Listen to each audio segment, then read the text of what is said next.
You know ID in the town all day. ID in the SEA. You know ID in the town all day. ID in the SEA. Hello and welcome to episode 377 of the fabulous Peltoncast, presented by our friends at Pagliacci Pizza. I'm your co-host, Kevin Pelton. I'm Tristan Carcino. And we're coming to you in different locations this week. I'm in Seattle, Washington, home of the four-time WNBA champion Storm. I'm coming to you from Renton, Washington, home of the Super Bowl 48 champion Seattle Seahawks, who played a game of some kind. They did play a game of some kind. It's the Vladimir Radmanovich episode of the pod. I'm sure the listener Damon would be disappointed if we didn't make mention of that. I was thinking on 7. That is a legendary 77. Yes, and very unusual at this stage that we have a basketball player come up in the jersey numbers. In like, he's a distant patron saint, but Vladdy's a patron saint of the Peltoncast in some way. I suppose he certainly is. This is Peja Drobniak, although I misanswered with Peja Drobniak in Immaculate Grid earlier because I remembered him being involved in the Charlotte expansion draft, but he did not actually play for the Charlotte team at that time, the Bobcats.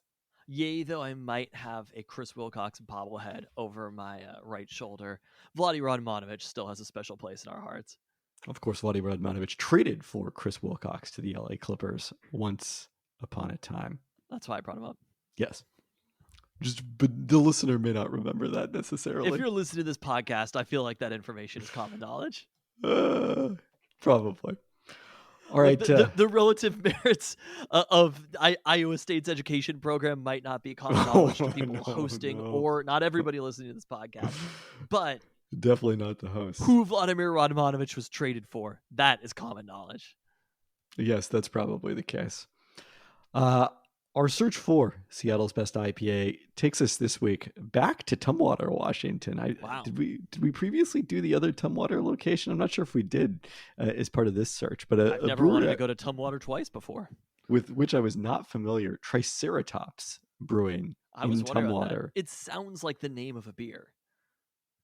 Triceratops? It sounds like, I thought it was the name of the actual beer itself, and I was very confused. Triceratops? I mean, that makes a lot of sense. It sounds like a type of beer rather than a brewery, Triceratops, in my opinion. I'll pass that feedback along to them.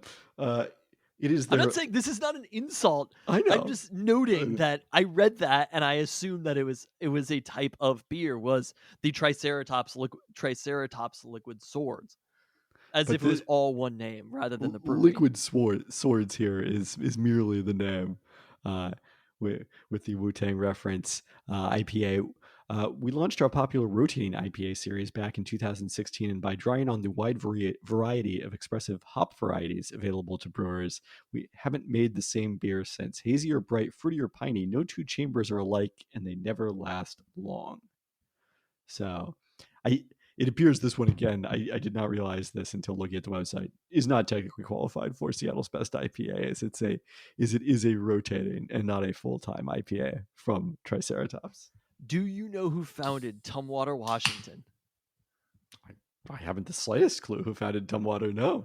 George Bush, the black pioneer of Tumwater. Wow. Founder of the city in the 1800s. You love to see it.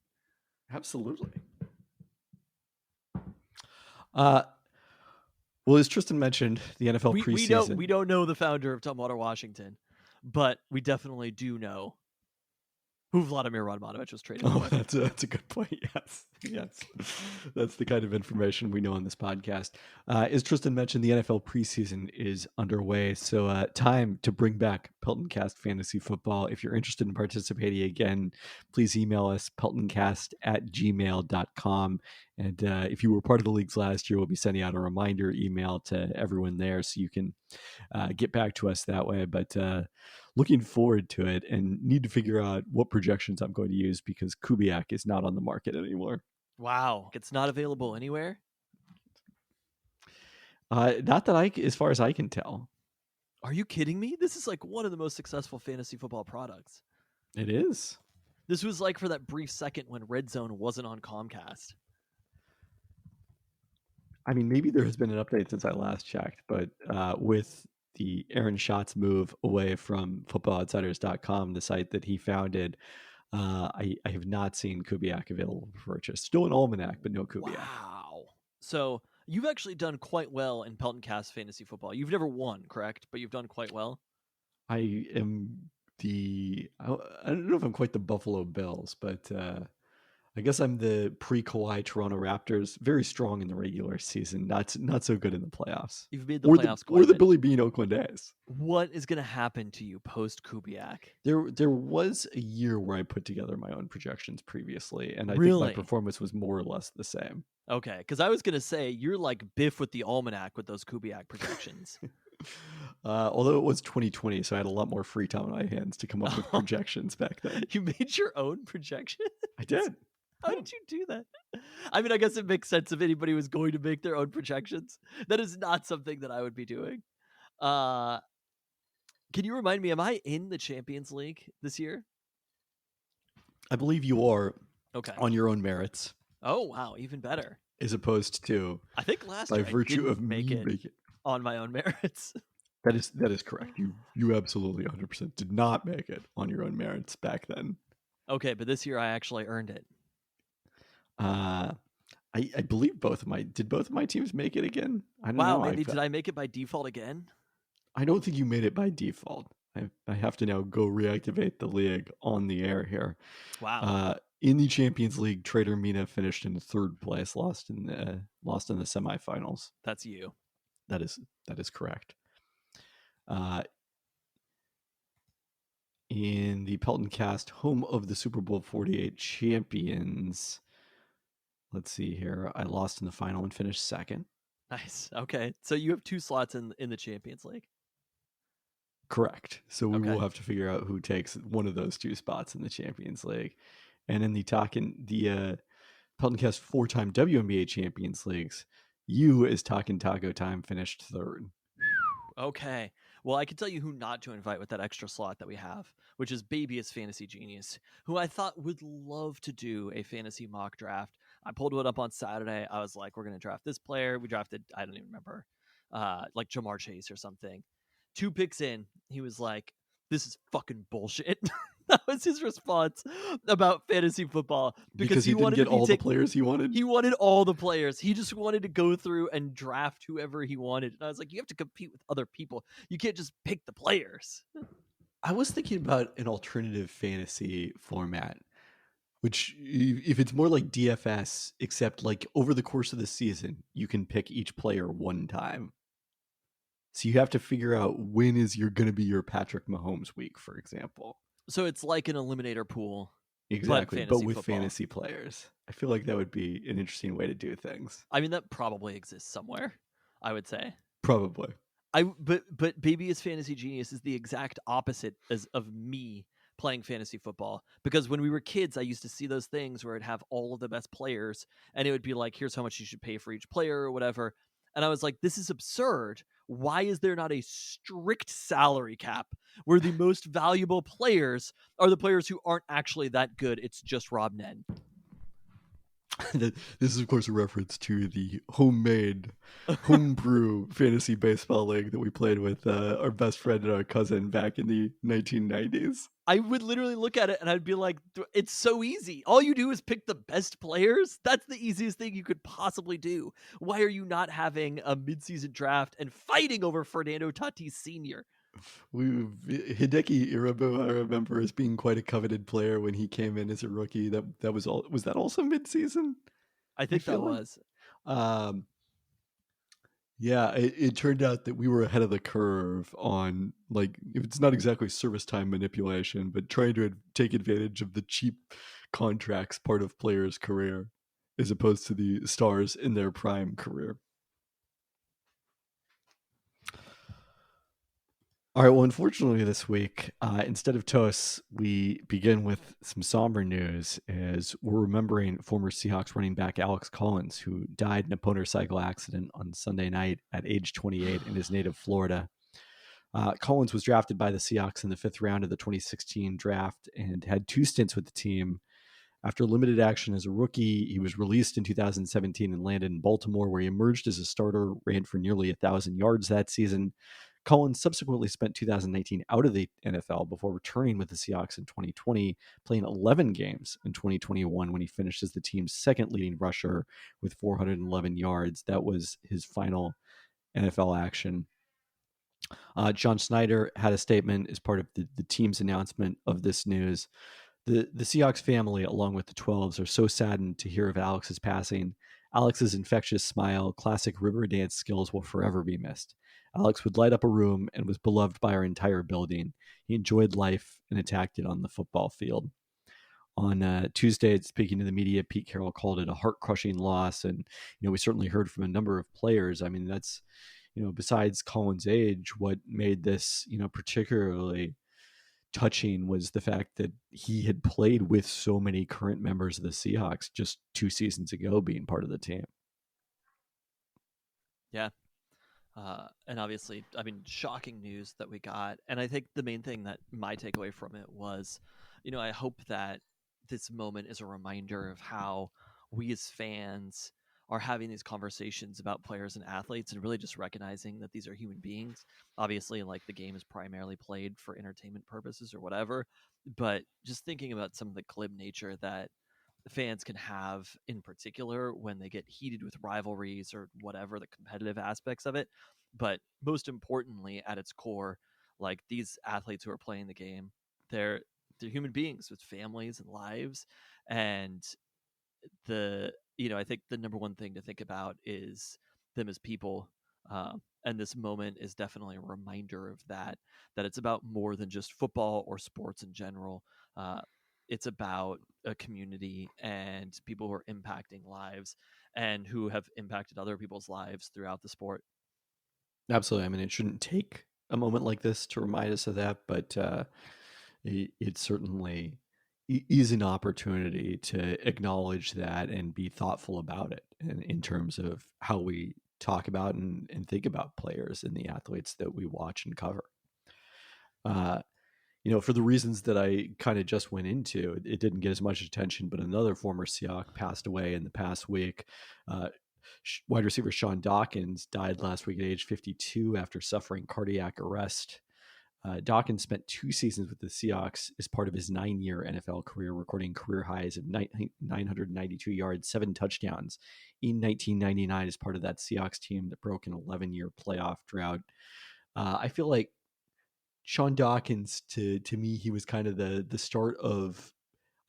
There were truly receivers before this that qualified, but in my Mike Pritchard might have been before this, I guess, too. But like the lineage of receivers who are just like always open, highly productive, not necessarily the most talented receivers, but Bobby Ingram, Joe Juravicius, I think of as being in this vein, into Doug Baldwin Jr. and Tyler Lockett, and continuing onward. And someone who that year, Joey Galloway, sat out the start of the season because he was unhappy with his contract, and Dawkins really stepped up as a leading receiver for the Seahawks. For sure. Absolutely loved Sean Dawkins as a player. And then again, played in the Pac-12 before then. Played with the Chargers also.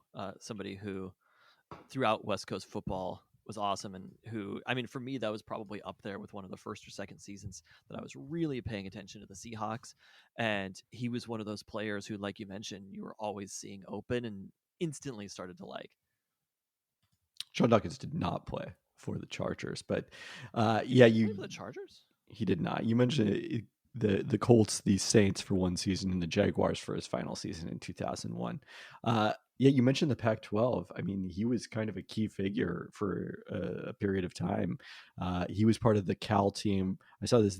I believe it was their first bowl win in 1990 since 1958. Wow. It had been that long. I mean, that was an era, obviously, where it was a lot harder to go to bowls, but pretty remarkable period in Cal's history. And then in 1991, the year after that, they were the toughest competition in some ways. Oh, actually longer. That was it was only their second bowl game they'd played in since 1958. They lost the Rose Bowl, according to Sports Reference, in 1937. In 1958, it was their first bowl win since the 1937 Rose Bowl. when they won in 1990. Their first bowl win at all? Yeah.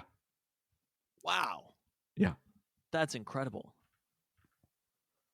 Then that 1991 team that finished in the top 10 gave UW, in some ways, its toughest test en route to the undefeated season. And then the year after that, 1992, Keith Gilbertson took over as coach at Cal after being the offensive coordinator at UW as part of that undefeated team. And Bruce Snyder left for Arizona State on the strength of that Cal top 10 finish. And that was when Dawkins had his best season, 65 catches, 1,070 yards as a junior before being drafted in the first round. Yeah. Consensus All-America. So a really remarkable career for Sean Dawkins, and not as much too young as Alex Collins, but still at age 52, too young in his own right.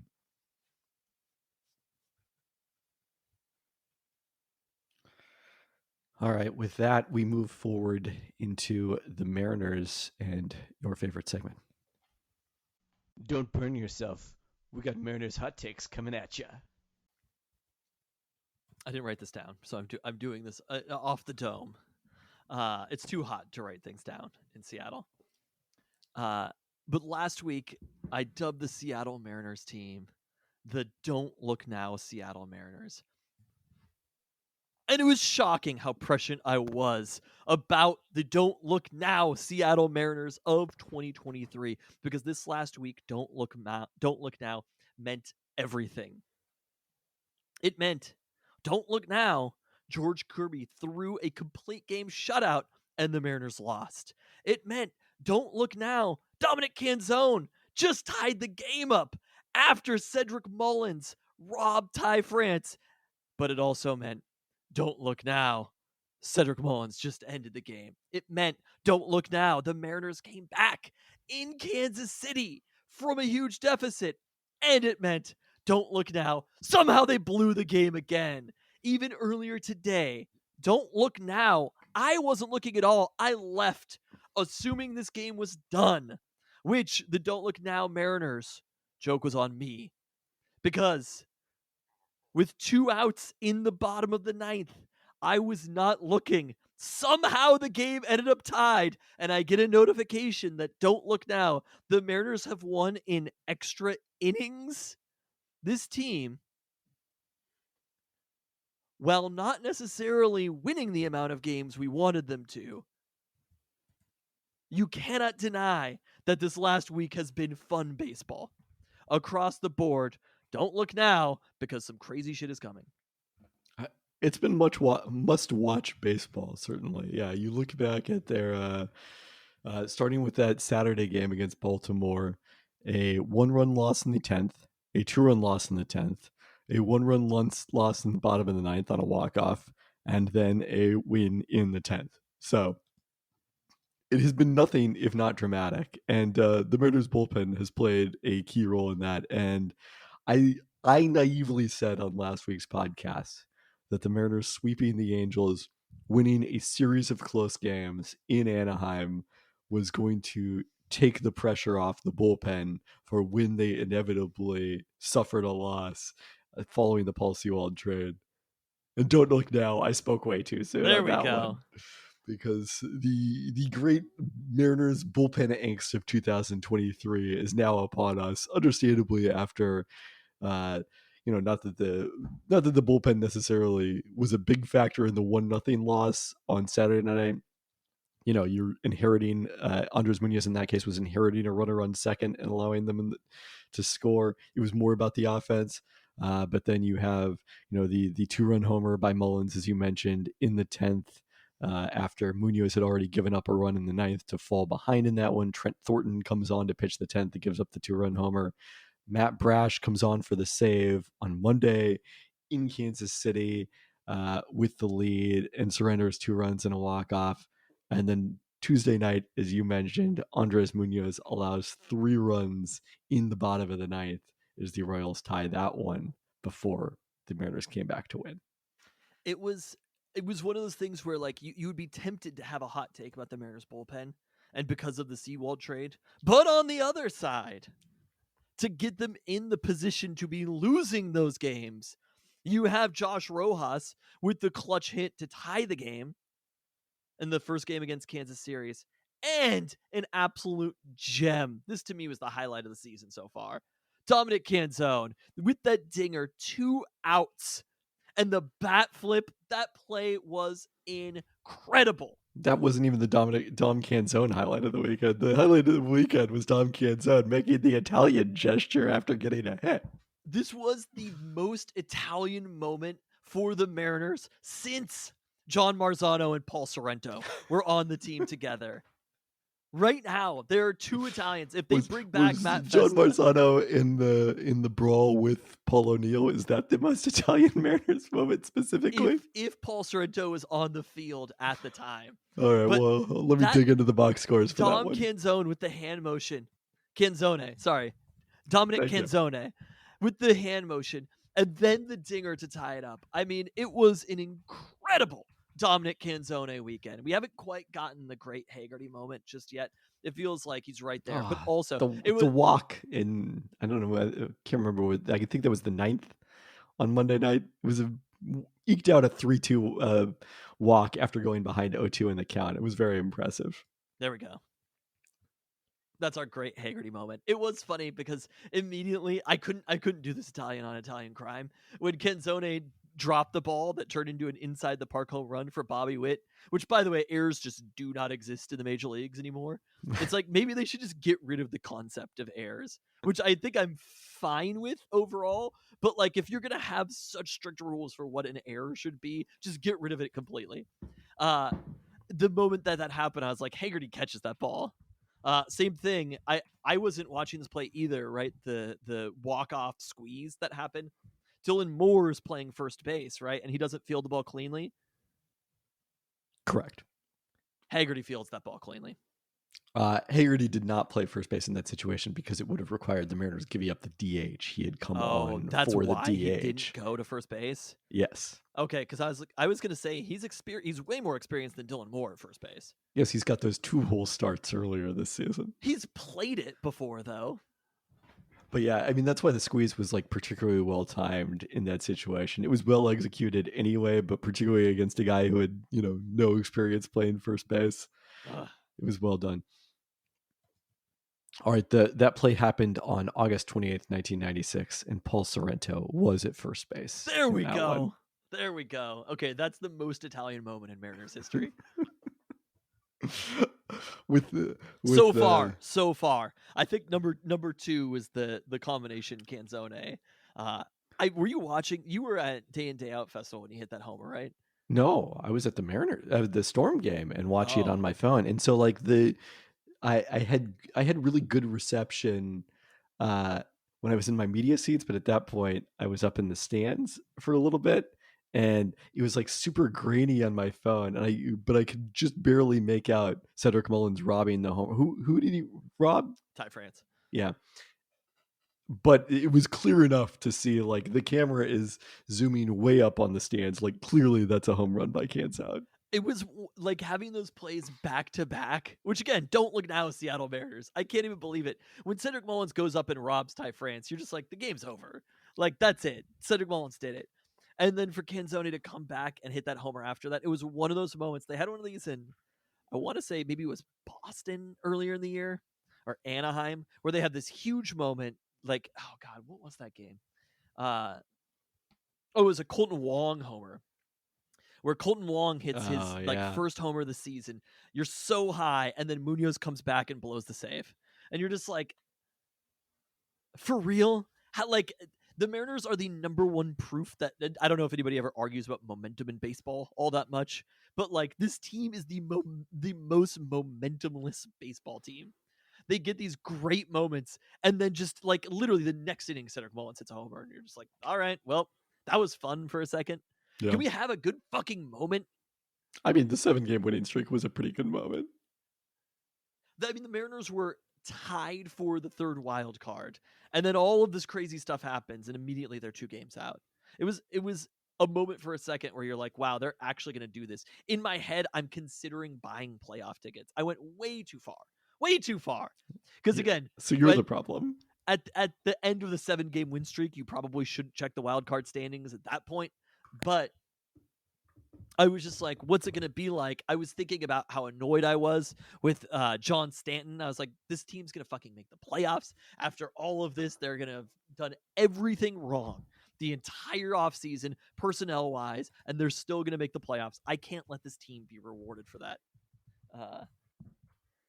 Would you like to let's remember some guys on this August 28th, 1996 game and see how many Mariners who played in this game you can name? Mariners who played in that game? Yeah.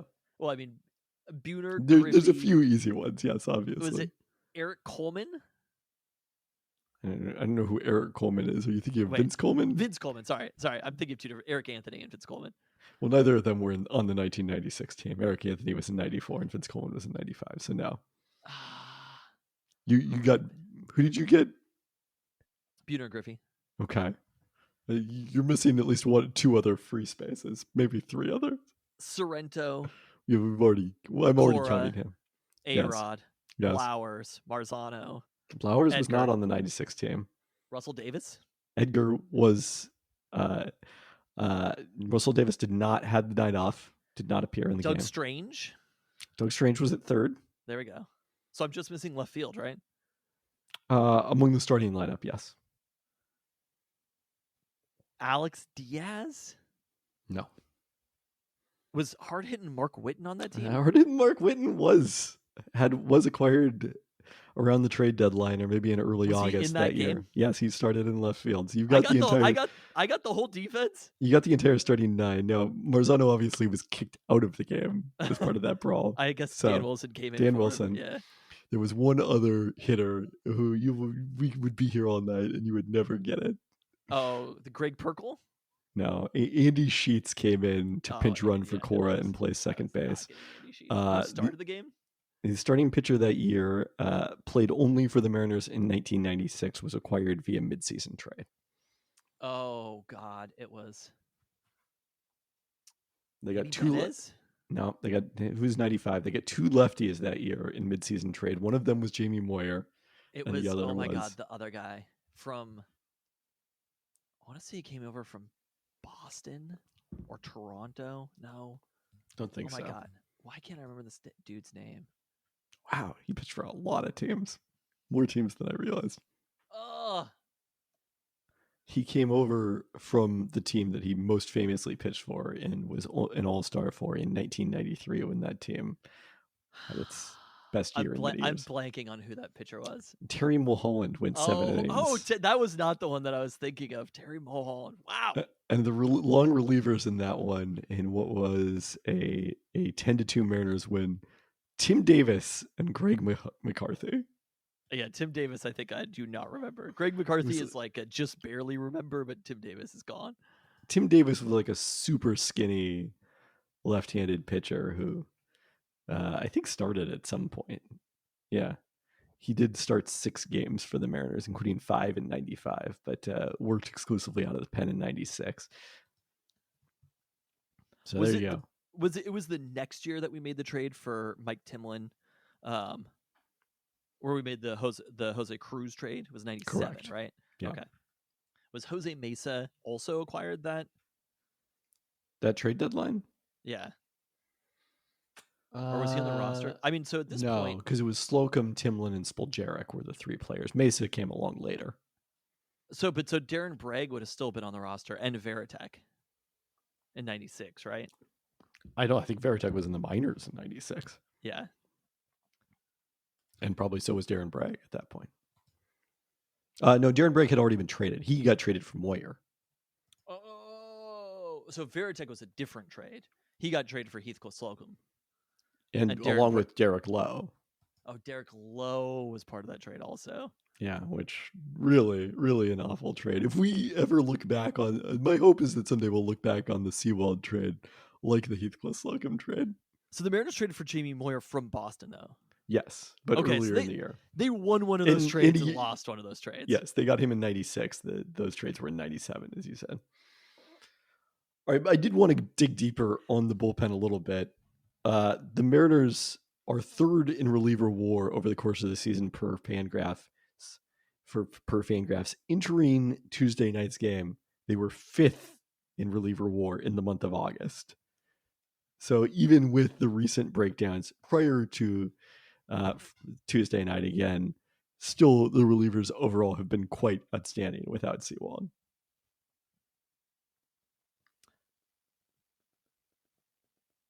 I'm fine with it. I am fine with the Paul Sewald trade at this point. Like, I Munoz is not going to be as bad as Munoz has been in these handful of games.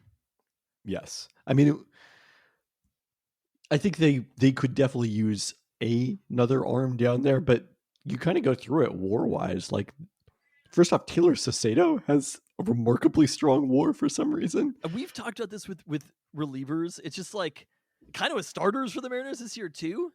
They're sort of just calling up some guys, right? I mean, they've called up every prospect they have. Even Hancock before the Grand Slam.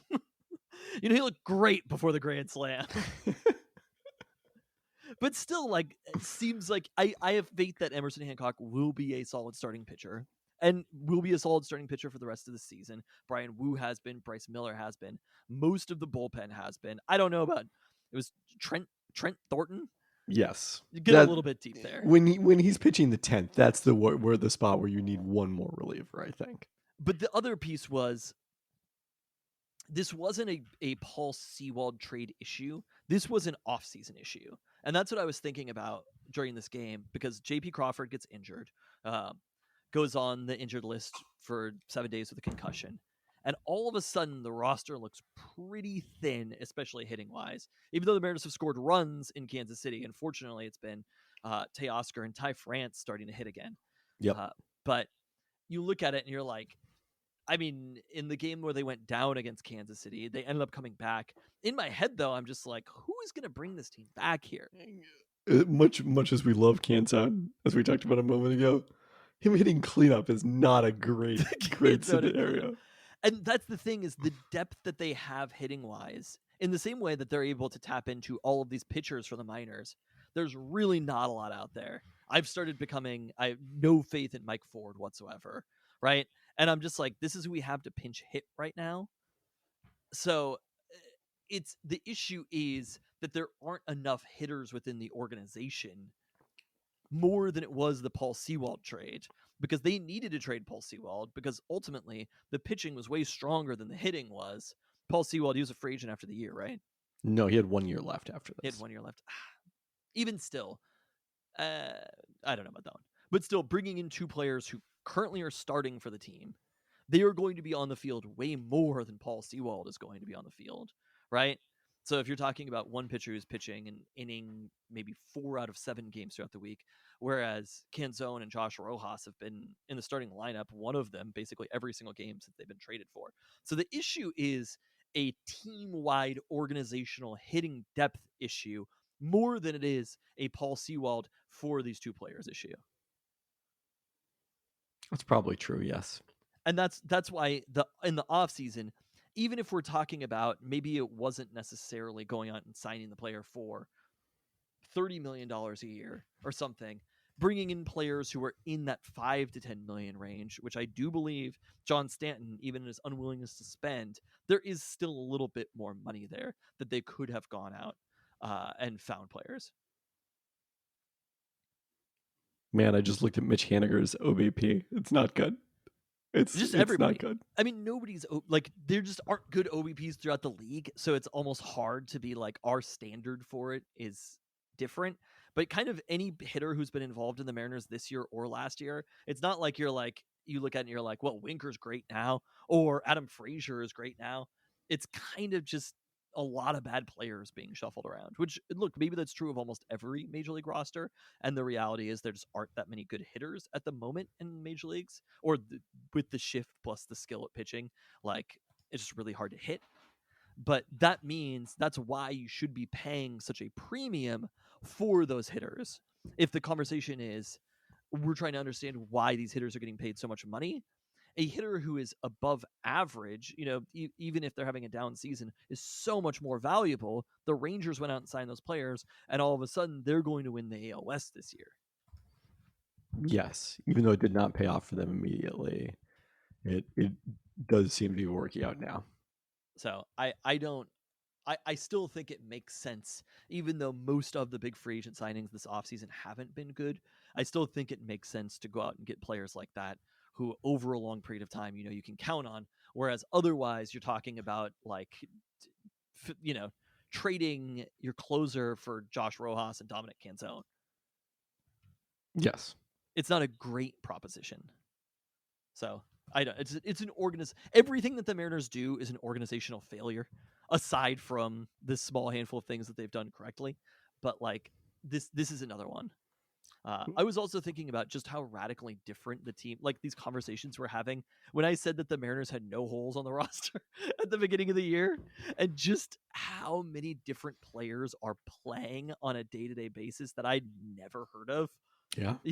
And that's how a baseball season works. So it's really hard we pour over this, we stress about it. Yeah, but usually the starting second baseman doesn't get released on opening day, doesn't get released mid-season. The Mariners released 2 opening day starters mid-season because Tommy La Stella also started opening day. I mean, that was pretty sinister, but that was sinister at the time that they were starting Tommy La. Is Tom Murphy hurt? Where has he been? That's a good question, because I wondered why he didn't pinch hit last night, and then he didn't play at all today, did he? So, but again, I'm like, wow, the Mariners need Tom Murphy's bat. But I mean, like Caballero, I'd never heard of before the year, right? Canzone, Rojas. He wasn't even on my radar as minor league infielders. It was Mason McCoy, who ended up getting traded at some point here. Was the name I was paying attention to among minor league infielders.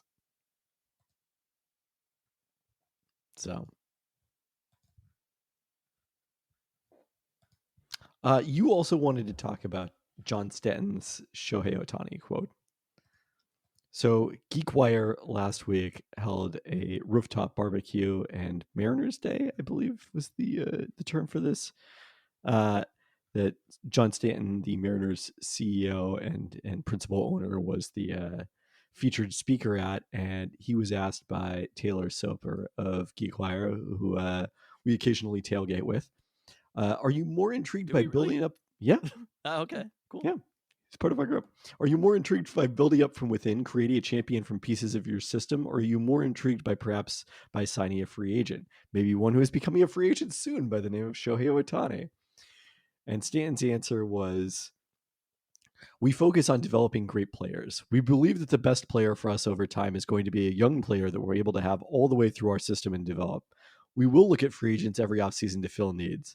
From our point of view, Ohtani is the unicorn. We'll clearly look at him. We'll clearly be in the conversation. But I think we've got a great team with or without him. I think this means nothing. That's just like a series of words. I mean, I guess you were saying you feel like this means that John Stanton is not going to be like, yes, of course we're going to try to sign Shohei Ohtani, because tampering wise, that's the thing that he can't say. They still had a conversation about it though, and ultimately John Stanton said, I'm surprised he was willing to mention the name Ohtani. Like, I don't think that Jerry DiPoto would utter the name Ohtani other than in the context of speaking about him as a member of the Los Angeles Angels of Anaheim. If you are a person, we had this conversation last week about Washington State University athletic director who was blindsided by UW and Oregon leaving for the Big Ten after a year of rumors. If you are a person who, when Shohei Ohtani signs with another team or re-signs with the Angels, and you are blindsided by the Mariners not signing him, you're not listening to what he's saying. Because what John Stanton did is he told you the entire organizational strategy of the Seattle Mariners, which is to not compete. Ultimately, that's what he was saying. He said, this is how we view things. We view things in the cheapest way. A very nice way to say it is you want somebody who's going to be with you. And of course, everybody wants good prospects. But what that means, of course, the best player for us is over time is going to be a young player that we're able to have here all the way through our system and develop. Like, Julio is the best case scenario for the Mariners, not Shohei Ohtani. That doesn't mean you can't have Shohei Ohtani too. Yes, but John Stanton didn't say that. John Stanton said, organizationally, we want players who are young and we can have through our system because A, they are under team control for a number of years. That is how they view things. That is how they have viewed things. That's right? how every team views things. No one No, is it like, is not. hey, If let's you not ask develop the San any Diego players. Padres how they viewed things, do you think if Taylor Soper has the exact I don't know who the owner team president of the Padres is, right? But Kevin Towers? No. um, No, he never was that. the Apparently, their owner is someone named Peter Seidler. Peter Seidler. If you're having that conversation with Peter Seidler, it is a different answer. And you know that it's a different answer because, again, John Stanton wasn't giving lip service here. And that is my second complaint about this. It's fucking August. Just lie to us. That's all we are asking for. We don't need to have our expectations set. Mariners fans have their expectations set to be bad because of the history of the Seattle Mariners. You could just give us hope for a second. And that's the thing that I hate the most about sports owners and front offices or whatever. Just tell us what we want to hear right now. Nobody's going to be holding John Stanton accountable next November, December, or whatever, right? Nobody's going to be like, but wait, John Stanton, you said that the team was going to try to sign Shohei Ohtani. What you say then is, we tried to sign Shohei Ohtani. We didn't get him. That's how you do it. There are certain people who get this right and certain people who get it wrong, and the Mariners are awful at it. They are awful at telling people what they want to hear because right now it's August and we would like the hope of Shohei Ohtani. You just say, hey, I understand that there is a player who's going to be a free agent this offseason, whether you want to mention him by name or not. And of course we will be in that conversation. It would be absurd. He said we'll be in the conversation. That's what he said. He didn't though. He said, of course, they gave it a kick the tires. He said, our organizational strategy is to not sign Shohei Ohtani, but of course we'll call. If Shohei Ohtani wants to sign for $15 million a year, we'll be there. That is what that is what John Stanton is saying to you. The conversation is done. The Shohei, you shouldn't even mention Shohei Ohtani at all. Like he's not on your team currently. The free agency is not happening now. There is no upside to saying anything publicly about Shohei Ohtani. Or give me that. That the issue is not. The issue is his response because organizationally he's trying to build a team that is scraping for the third wild card.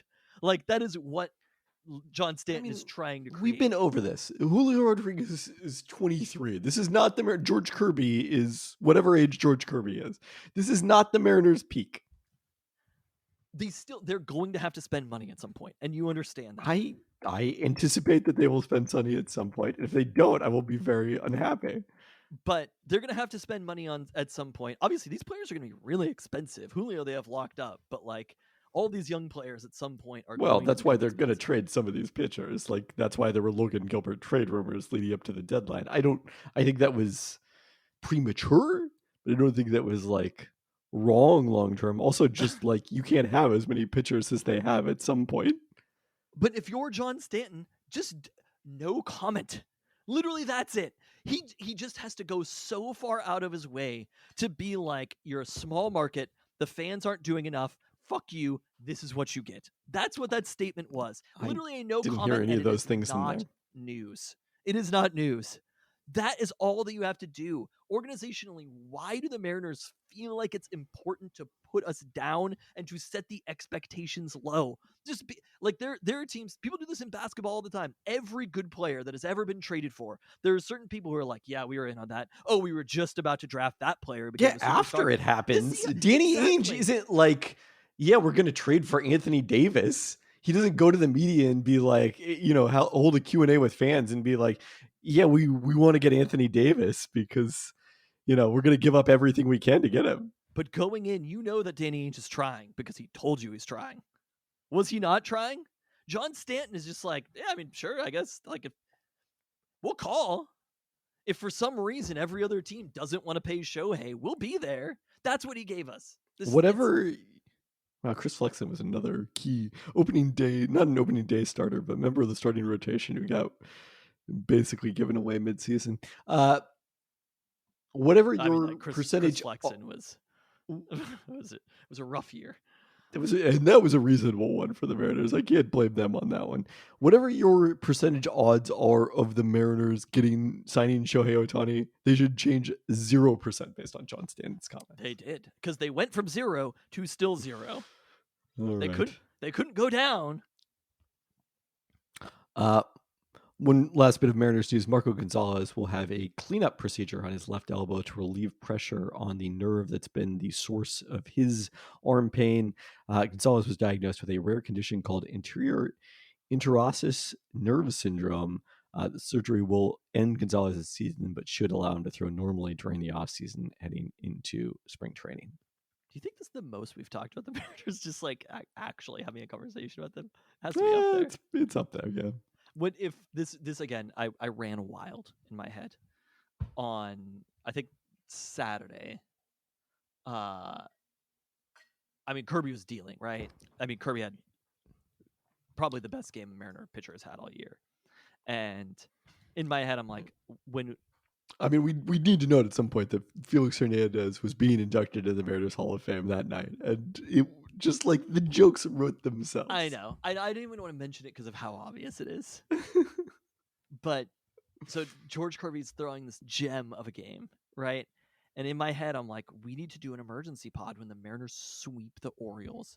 I was just like, this is serious. Like, beating the Padres is one thing, beating the Angels is another thing. If you're sweeping the best team in the AL, this is a big deal. I went wild with my perspective in my head. I was just like, this team, you get Castillo, Kirby, Gilbert in the playoffs, we're winning the World Series.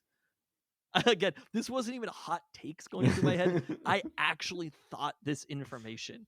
And then they almost lost to the Royals twice. They really did. Shortly thereafter, they did lose to the Royals once. This team, I was just like, we need to do an emergency pod on the Mariners. It's like, it's all happening. It's all coming together. Jerry DiPoto was right. Say what you will about John Stanton, at least he has not suspended Mike Blowers at any point this season, or Shit, Dan no, Wilson. I don't know if Mike Blowers. I mean, yes, the Mariners are. You're saying they're not saying anything as controversial as No, stat about the team? No, they are. All right, let's get into the roundup. Mariners broadcast is a pretty solid broadcast. Top notch. The Seattle Sounders are going to play a game this weekend. After the 3-week break, they will return to game action on Sunday, hosting Atlanta United, who comes in 7th in the East standings, but just barely behind the Sounders, who are 4th in the West in terms of points per match. Designated player Thiago Almada has 8 goals and 10 assists, ranking 2nd in MLS in the latter category. Several of those assists to Georgios Yakumakis, who has 10 goals. Stephen Fry expected to start in goal for the Sounders, coming back from finger surgery. While Brian Schmetzer told reporters earlier this week he's hopeful of having both Javier Arriaga and Christian Roldan available. Sounders signed Seattle native Paul Rothrock to a first-team contract after he was promoted from the Tacoma Defiance on a short-term loan for the maximum of 3 games, scoring in all of them, including the game winner in an MLS regular season match at Houston in May. So congrats to Paul Rothrock. Will Reign also returning to action this weekend as the NWSL regular season resumes. They'll be in Kansas City to take on the team that knocked them out of last year's playoffs. They'll get the Canadian players plus Brazilian Angelina back this week after their team's early exit in the group stages of the World Cup. USWNT players not expected back for Friday's match, per Jada Evans. With the top seed secured in the Challenge Cup, the focus now shifts for OL Reign to the playoff race. Probably 5 teams for 4 spots with 7 games left in the regular season. The North Carolina Courage have 26 points atop the NWSL table. The Portland Thorns and Gotham FC have 25 apiece, and the Reign and the Washington Spirit each have 24. So very compact standings in the NWSL. Seattle Storm got some bad news that Gabby Williams' injury last Tuesday was more serious than we realized at the time we recorded a week ago. It's a stress fracture in her left foot that will sideline Williams for 4 to 6 weeks, likely ending her season. Without her, Storm still reeled off a pair of wins over the last week, coming back from a 15-point deficit in the fourth quarter to beat Atlanta 68-67 on Thursday when Jewel Lloyd made the go-ahead 3-point play in the final minute. Then more easily handling Phoenix 81-71 on Sunday to complete a season series sweep 4-0 against the Mercury. Storm have now won 5 of their last 7 games, more than over their first 23 games when they went 4-19. That comes after Sammy Whitcomb's move into the starting lineup at point guard, which has transformed the offense. Also relying a little more heavily on veterans, though less so with Williams' injury. Rookie Jordan Horston has started the last 2 games at small forward, giving the Storm 2 rookie starters, with Jade Melbourne also playing a key bench role. The 4-Storm rookie Ivana Dojkic left the team last week to return to Europe after falling out of the rotation and agreeing to a buyout. Storm, like the rest of the WNBA, have the start of this week off as the league was setting up the Commissioner's Cup final on Tuesday, won by Brianna Stewart and the Liberty in Las Vegas over the Aces. They'll return to action Friday, completing a homestand by hosting Minnesota. They're in Minnesota on Sunday as part of a 3-game road trip that will also take them to Chicago and Indiana. Okay, so after this recent win streak for the Storm, how many more games are left? Let's see here. They are 9-21, so 10 games left in the regular season. Okay, so not a ton of games left. Not. With 10 games left in the regular season, where do we stand in lottery watch right now? So 3 games out of the 8th spot. There is now, like, Chicago has, after playing well for a period of time, has now slumped a little bit and fallen into a tie with Los Angeles for the 8th playoff spot at 12-18.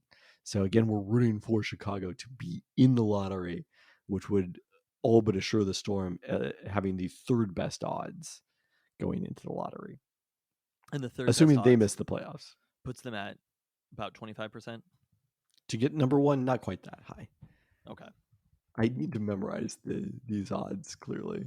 There's only 4 teams, right? Always comes up. Yes. 18% if you have the 3rd best odds. So whoever has the 1st best odds is like 44%, which will assuredly be the Indiana Fever. Okay. Who now again have the league's worst record at 8-23, despite having a better point differential than not only the Storm and the Mercury, but also Minnesota, who is in the playoffs at 12-14-16. And if the Storm with a make the minus playoffs, 0.52 they're differential. obviously out of the lottery. Correct. What are we cheering for right now? I mean, it's good for them to continue playing well and showing that, particularly showing Joel Lloyd that there's, some talent to build around here with Jordan Horston's development, with kind of the offense running more functionally, but just not quite enough to make the playoffs. Okay. You would be fine if they had the 4th best odds, which puts them at what? 10%. So odds aren't great. They're better than 0. Okay. Fair enough. Yeah. So this some key games coming up here, but again, need the Storm to win in Chicago. That's the important and second thing. is virtually impossible. It would require either Indiana or Phoenix making a run to get into the playoffs. Phoenix has the identical 9-21 record as the Storm. In Indiana, again, 8-23. I'm going to call this right now. When do they do the lottery? Typically in November during a key non-conference college basketball game. Caitlin Clark is going to be on the Mercury next year. You're calling that? There's just... I don't think the league fixes these things. But it's a franchise that would make a lot of sense. Like, Caitlin Clark is coming out if it's Phoenix who has the pick, right? Replacing Diana Taurasi. It makes so much sense. You're in a relatively great sports market, right? A market that people want to play in. It's still a destination market. Committed new owner with Matt Ishbia. 130 degrees there for the entire month. But it makes too much sense to me for Caitlin Clark to be there. The Caitlin Clark Brittany Griner combo would be fun to watch. All right, UW football. The Huskies were ranked 10th in the preseason AP poll.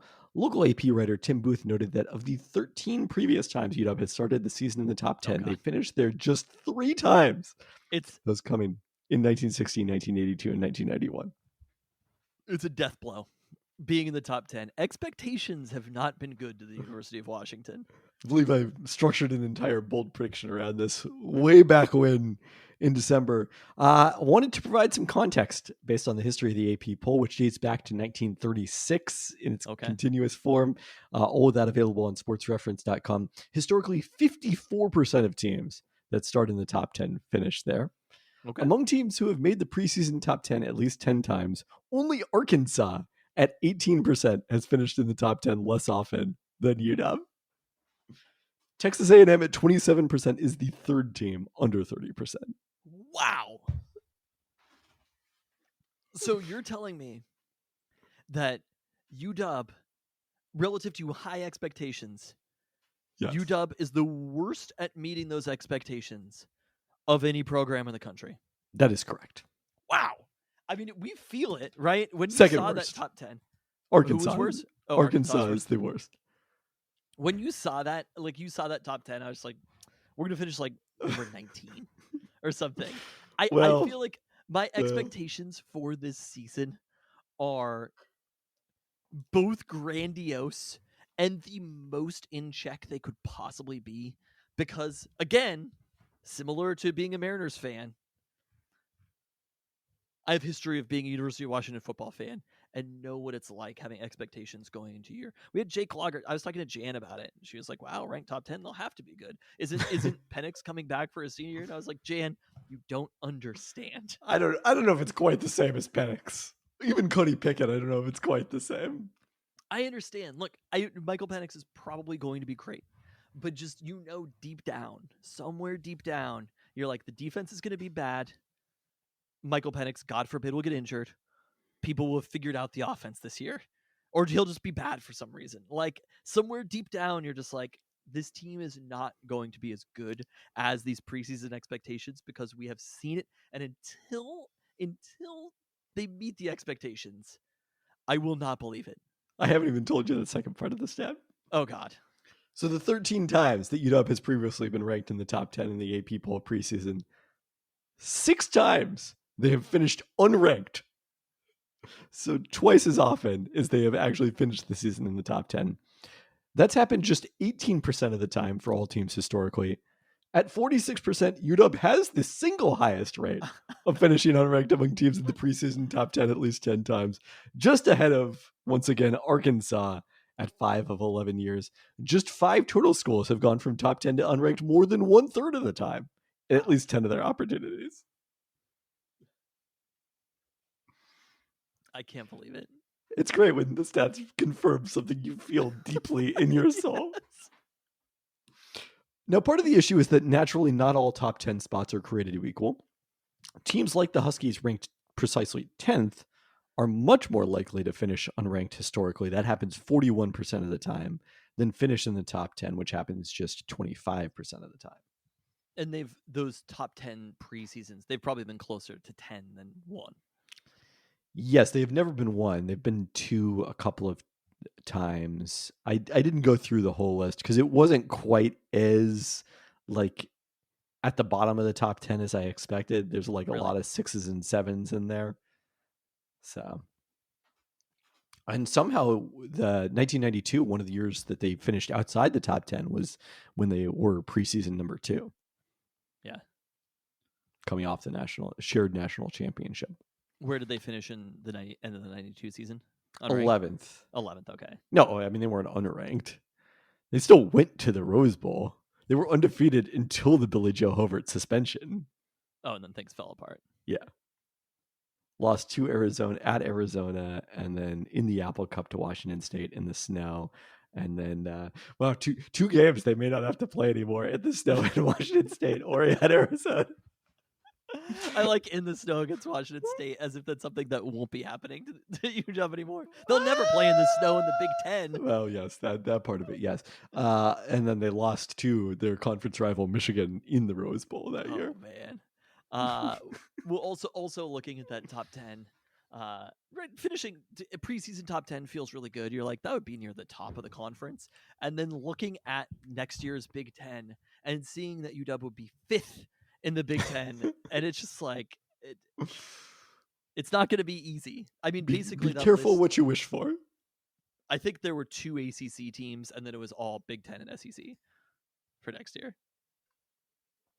I think So Clemson and those Florida State. And I also was just like, at the moment, this was before the Clemson or the Florida State deadline had passed. I was like, maybe there's another Big Ten team in here that we don't even know about. those Big Ten schools: number 2 Michigan, number 3 Ohio State, number 6 USC, number 7 Penn State, and Washington. So USC again the highest ranked of the current Pac-12 teams and the AP polls. Or Utah at number 14, Oregon at 15, Oregon State at 18. I had two more. This is quick thoughts about conference realignment of news that came out. Do you have any other conference realignment stuff? I don't. Of bits of news that came out after we talked last week. So I think the first one, I'm not sure if this has happened, but there was the report that Fox Sports basically was paying extra for UW and Oregon to join. Yes. So the current Big Ten teams are not forfeiting any TV money by adding UW and Oregon. Which I was maybe a little bit surprised about. I believe The Athletic had that report. And seeing that information, obviously, I mean, it kind of ends up feeling it's not a no-brainer. It's a no-brainer in the short term for the Big Ten. Once they get to the next TV deal, that's the part where it's actually going to be felt by everybody individually. But the expectation is it'll be so much higher with those schools. I mean, I go back to like 538 did a lot of modeling basically of conference realignment. And like my logic is you should expand as long as the teams you're bringing in are more valuable than your average current team. And UW and Oregon are clearly more valuable than the average current Big Ten team. But so seeing that, it was interesting. People were talking about like, well, if ESPN or if Fox was willing to pay for $30 million for these two schools, like why wouldn't they just pay? And all these schools could go to the Big 12. Why wouldn't they just basically pay for the Pac-10, Pac-12 rights or whatever? And I think that people aren't understanding, and this is part of my second point also, which was the report that George Klavikoff was basically turned down a $30 million per team offer from ESPN earlier in the year. Right? Was it George Klavikoff specifically or the president? So this is a two-part point that I want to make because people are definitely giving George Klavikoff basically all of the responsibility of he just said no, right? And as far as we know, the presidents hadn't been presented with that offer necessarily. There's no way that there wasn't a conversation about it. And I think what happened from the presidents was there were presidents of certain schools who told him what the dollar amount they wanted to be at was and what they would feel comfortable signing a long-term grant of rights at. And that dollar amount is not the same as what they got initially in the Big Ten. And it's not the same for each school. And I think that people aren't necessarily understanding that what might have be a great amount if you're Oregon State or Wazoo or Cal or Stanford even is not the same as if you're Oregon or UW. So just treating these numbers as if they're equal doesn't really make sense. But also those numbers aren't the same in the Big Ten and in the Pac-12, right? Because it's still, you're at that 30 million and it feels relatively static. It's not in 6-7 years that 30 million is going to become 50 million or 60 million with all the added benefits. So just treating it as apples to apples. And basically, I think people have basically treated it as for a lark, right? Laughing at George Klavikoff. And it's kind of like I don't know if he's handled things the right way or whatever, the best possible way. It was a losing hand that he was dealt to begin with. The second that USC and UCLA left, it was over. But yes, the first point that I made about Fox, which is they're willing to pay for UW and Oregon, that dollar amount makes sense for those two schools, right? It is an appropriate dollar amount for the TV rights for those two schools. But again, it doesn't make sense for the rest of the Pac-12. And I think that's the piece that, of course, they were willing to pay that. Like, I think for Fox, it was probably a bit of a no-brainer. Also, UW and Oregon ultimately are more valuable programs in the Big Ten than they are in the Pac-12 because you're talking about having more premier matchups. As we just discussed, the amount of teams who are in the Big Ten who are ranked in the top 10 next year is half of the teams. There are going to be big matchups. Half of the top 10, not half the Big Ten teams. Half of the top 10. So they're going to be bigger by having better teams in a conference. Obviously, schools are going to go up and down throughout each year, and you kind of have to sort of level out because of people. Somebody has to win in these games. Not everybody can be great in a conference, but if you're only bringing in great programs to a conference and the biggest programs, everything is more valuable there, right? Because the games get bigger. It's more or less what the Big Ten is becoming, and Yeah. the SEC ultimately is they're becoming the NFL, and that's like I don't think I think NFL TV is pretty indisputable as far as the value. And if that's what Fox is trying to build, Fox understands the value of the NFL and having these key matchups every single week. And if that's something that they're trying to build, it makes a lot more sense for UW and Oregon to be in there, but not necessarily the entire Pac 12. You basically told me it just matters more. The the one piece of reporting that I haven't seen that I'd be curious about is whether the Pac-12 ever like even had a discussion about unequal distribution of the TV revenue, because that was the only way. That was the actual only way they were going to keep things together. Because again, the things, everyone keeps talking about, oh, the Pac-12 had the most revenue in 2016 or whatever, whenever they did. The fundamental issue here is that UW was making the same money from TV as Oregon State was and Washington State was, and they weren't all bringing in the same amount. And that's what tore apart the Pac-12 more than anything else. And no one has addressed that specific issue. I think another issue that's going to arise from that, though, is the thing we've talked about long term, because it's still not going to be equal in the Big Ten. There are a lot of aligned universities, but there is a very clear list of there's tiers in the Big Ten. UW and Oregon are not bringing the same amount. Their TV rates are not as valuable as Ohio State and Michigan's, and they are probably more valuable than Northwestern and Rutgers, right? We could take the probably out of that. Yes, they are more valuable. Look, I don't know. Somebody might be out there being like, actually, the Rutgers TV rights are amazing. Look, I know the Northwestern, there's got a lot of media Northwestern alums. is the one that I feel more confident in. But at some point, everybody is doing well right now. And while everybody is doing well and making a lot of money, things are going to be fine. But the second that there's an inkling of either the SEC is getting more, or the TV deals aren't as much money and there's a little bit less to go around, all of a sudden we start looking at, because these are all independent universities. They're not aligned necessarily in the same way. The Seahawks can't be like, well, we're just not going to play in the NFL this year. Right? It did make me start to wonder at some point whether, Jerry Jones is like, can we just start another league and get a TV deal where I make more money? I don't have to share all my money with the Jacksonville Jaguars. I think you get into much more complicated antitrust issues. For sure. So I don't think that is going to happen in the NFL, but it is going to be a constant cycle in college football, because there's a reality that when there was no money at the table, you could be aligned with anybody. You know what I mean? When TV money didn't matter, obviously money was coming in, but teams were keeping their ticket sales money and shit like that, right? Their merchandise money. If UW is selling more tickets than Cal, they're keeping that money. They're not splitting that money, right? Correct. But when it's about the TV money, if everybody is splitting it equally, all of a sudden there becomes an issue.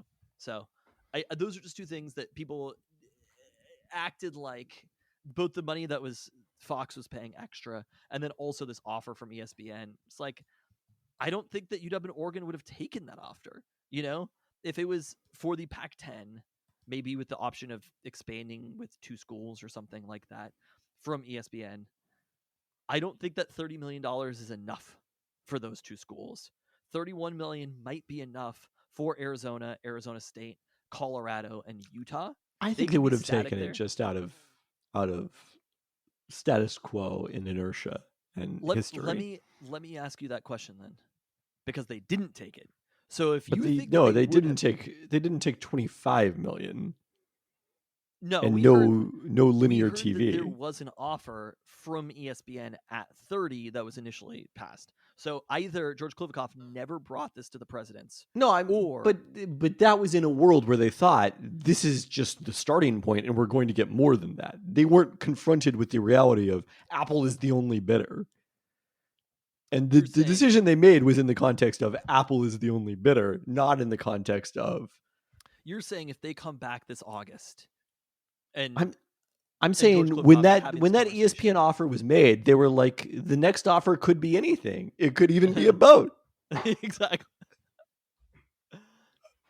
So you think they were viewing it as, and then ESPN just walked away from it? Why did ESPN walk away from that then?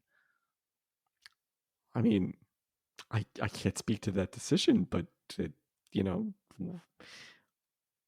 Sometimes when a request to negotiation is unrealistic, that can end the negotiation. It was sort of like a today's price is not the same as yesterday's price conversation. Could be. I think that was probably the window when it happened. But so you think, had they known, if ESPN had come back, they had the Apple offer in hand. If ESPN had come back August with this offer, basically matching the Big 12, more or less, Yes, I think they probably would have stayed. you think the Pac-10 stays together? Yeah. Interesting. I still don't think so. I think UW and Oregon knew that there was a reasonable enough chance to get this offer from the Big 10 that they weren't going to commit long term to the Pac-10.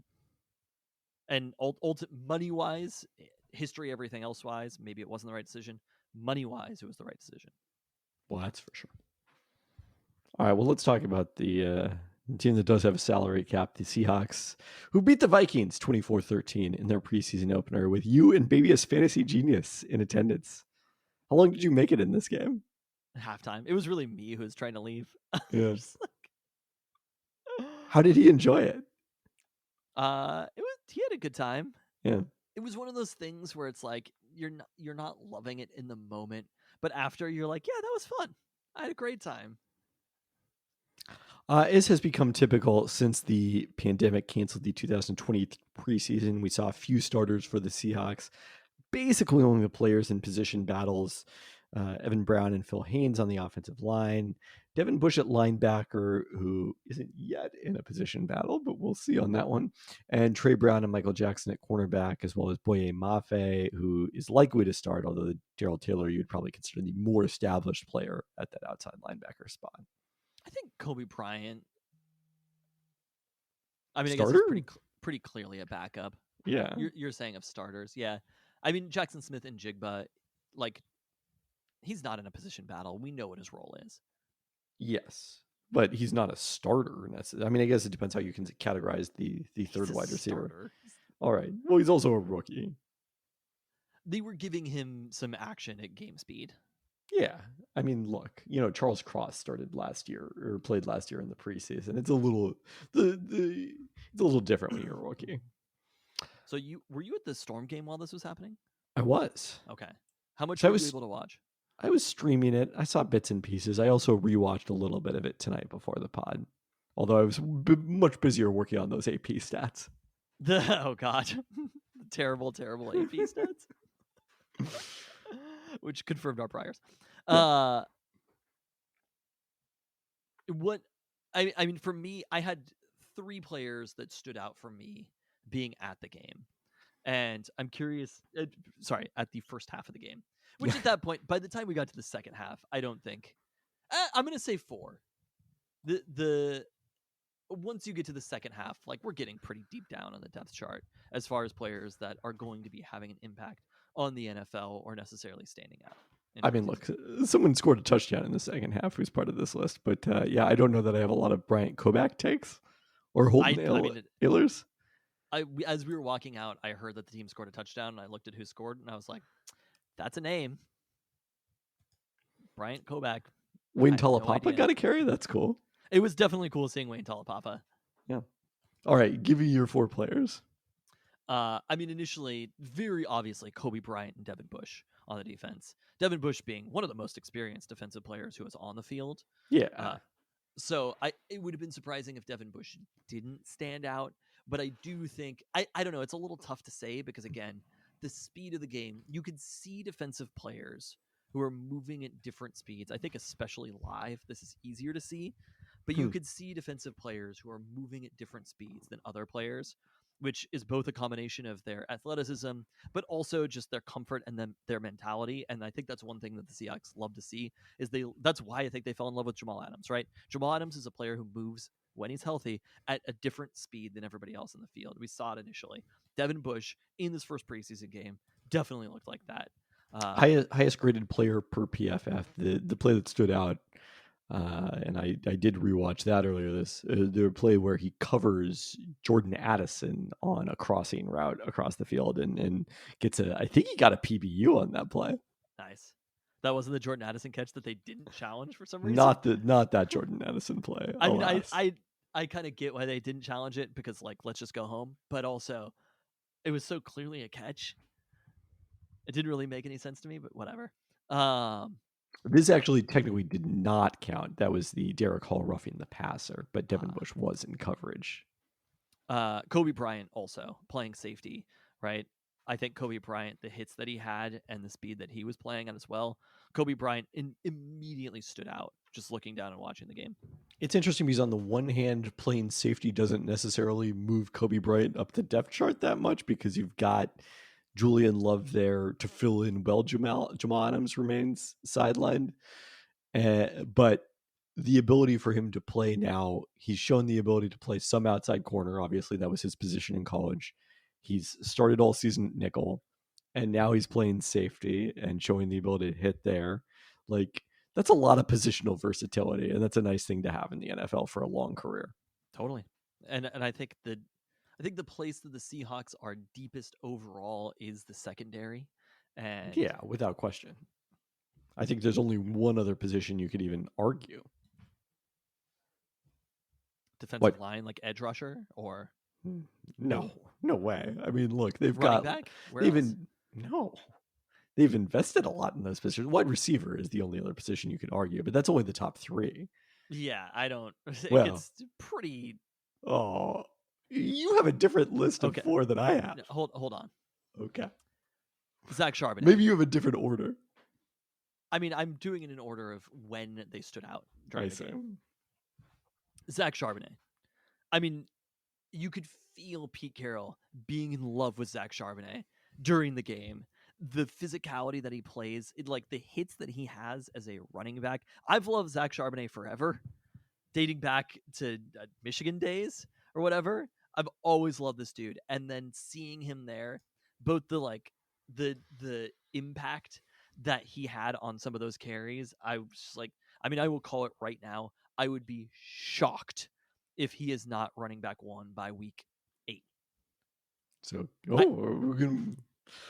I don't know if I'm willing to bet on that. But It's a everyone little should keep. complicated. Running backs and injuries makes it a little complicated. Yeah. But just in general, even aside from the current injuries, but So I mean, there's no doubt Ken in my Walker the mind. third is working his way back in practice now. So I think deep down, Ken Walker the third is not a very Pete Carroll player. that's why they drafted him in the second round. I want to remind everyone who's ends up in Tristan's fantasy leagues of this prediction. Oh, I don't feel like he's going to be an important fantasy player. There are so many better players to draft than Zach Charbonnet. Sure. It is not. By the way, JSN is going up. He's like pick 80 in the mock draft. He's going very high. And that was one where I was like, Wait, y'all really? are drafting him too high right now. This is still a rookie wide receiver, people. I saw it was 48th in ESPN's rankings among wide receivers. So I mean, think about how early that is overall. there's more than 32 other players. I'm pretty sure that he was drafted somewhere around in that range. He's going quite high, which I assume that Jackson Smith and Jigbo would be a like near the bottom of your roster type pick. Just I don't know how he's going to get enough action to be a valuable fantasy player, but we'll see. Mm-hmm. And then of course Jake Bobo, Thank you. another player who in the same. I mean, again, I hadn't heard of him before UW played him last year, right? And he was always open. He was the most annoying player to play in one of the Huskies' 2 losses of the year. And granted, that was the Husky secondary, which at that time was not looking very good at all. But it was extraordinarily frustrating playing against him. And that is the exact type of player that you want on your roster, where you're just like, everything is going well, and for some reason, DTR, who I also love, is finding him wide open on these plays. I can't stand this dude. And that seems to have translated. Again, I mean, he's playing against players who are most likely going to be released, but he's making this roster. I tweeted as much. For the record, Jackson Smith and Jigba's ADP is 107th. Okay. Although I don't know if if that specifies between PPR or not. I was playing a PPR, 12 team PPR mock draft. You and Baby as Fantasy Genius were. Yeah, Briefly. he left very early. Yeah, I mean, so the kind of the biggest injury news from Thursday's game happened at the wide receiver position. Obviously, the best news is that Cade Johnson was released from the hospital the next day after being stretchered off the field at halftime. He does remain in concussion protocol, but no kind of injuries issues with his spine or head or anything like that beyond the concussion. D. Eskridge also left the game early with what Pete Carroll termed a legit knee sprain, usually his term for something that will cause a player to miss time. That, of course, comes on the heels of his 6-game suspension for violating the NFL's personal conduct policy. And so you had DK Metcalf, Tyler Lockett, obviously sitting this game out as the starters. Cody Thompson, Derek Young were out due to injuries. And Jackson Smith and Jigba, as you said, did play, had 3 catches for 25 yards and really nice 15-yard catch, but a lot of opportunities for the guys trying to make this team. And Jake Bobo and Aesop Winston Jr. were the two who took advantage. Yeah, Aesop Winston Jr. Bobo had 3 catches for 55 yards, a 29-yard TD. Winston 3 catches for 29 yards and a touchdown. Matt Landers had the other touchdown for the Seahawks, hauling in the desperation pass from Holden Allers that he should never have thrown under any circumstances. But look, Jake Bobo was extremely productive in the mock game they played. He was extremely productive in their first preseason game. Drew Lock said that players in the locker room constantly want to throw the ball to Bobo. Wow. And are just saying more Bobo is More the Bobo? catchphrase. Yeah. There's a certain more cowbell element to it, even though Bobo does not actually rhyme with cowbell. It just has that feel to it somehow. I will say this crossed my mind. This is similar to when I bought tickets to the Mariners in the World Series, but this crossed my mind at the end of the game, which was because JSN looked good, but it wasn't. Again, it's the first preseason game. There wasn't anything where I was like, "Whoa!" I mean, his most impressive play was jumping up to prevent a Drew Lock pass from being intercepted. Oh, he almost came down with that one. I don't know about that one.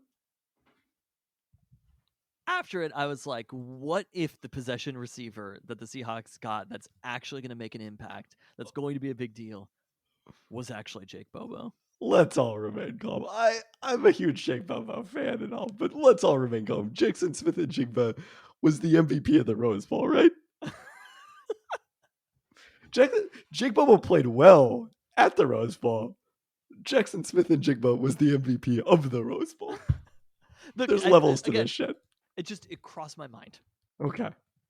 The worst thing about not having the Pac-12 is going to be just not like falling in love with any player who played it. Like Aesop Winston, when I heard he went to Wazoo, I was like, I like that guy. You don't think we're going to fall in love with guys in the Big Ten? Probably not. Some random Midwestern player. Like, I just don't. Maybe we will, but I don't think it's the same.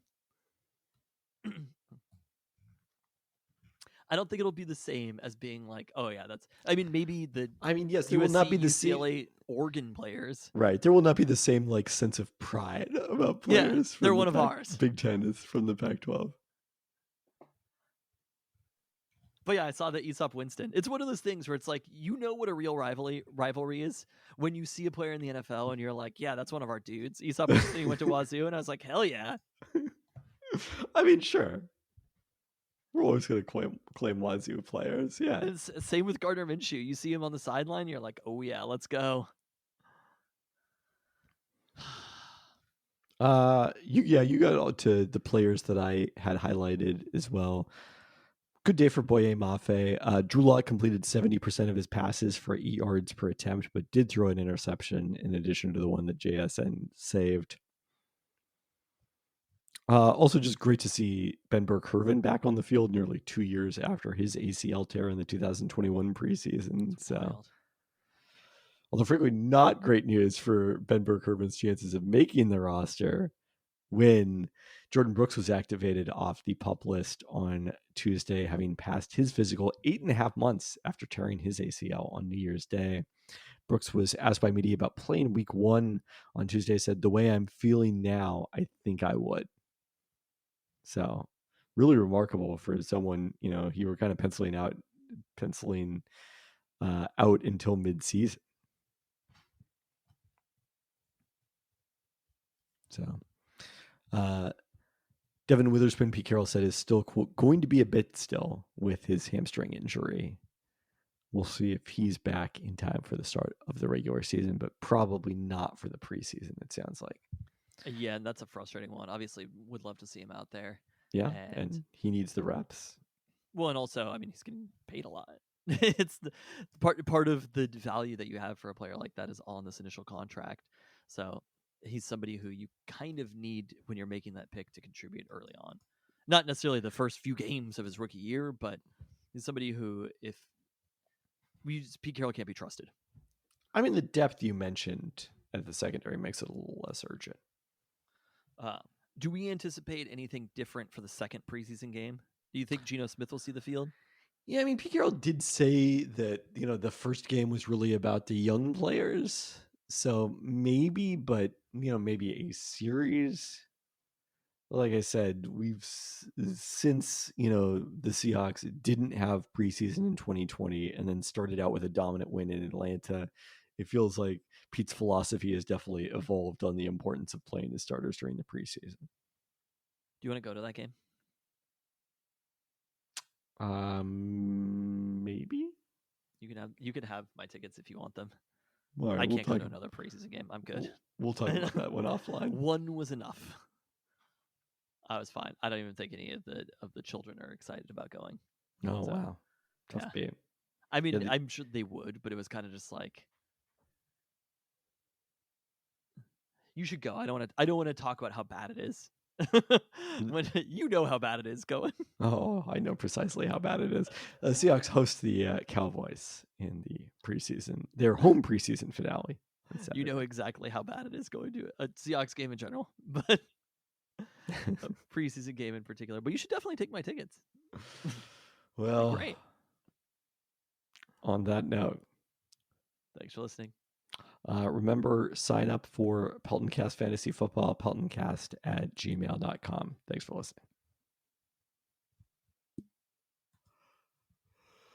listening.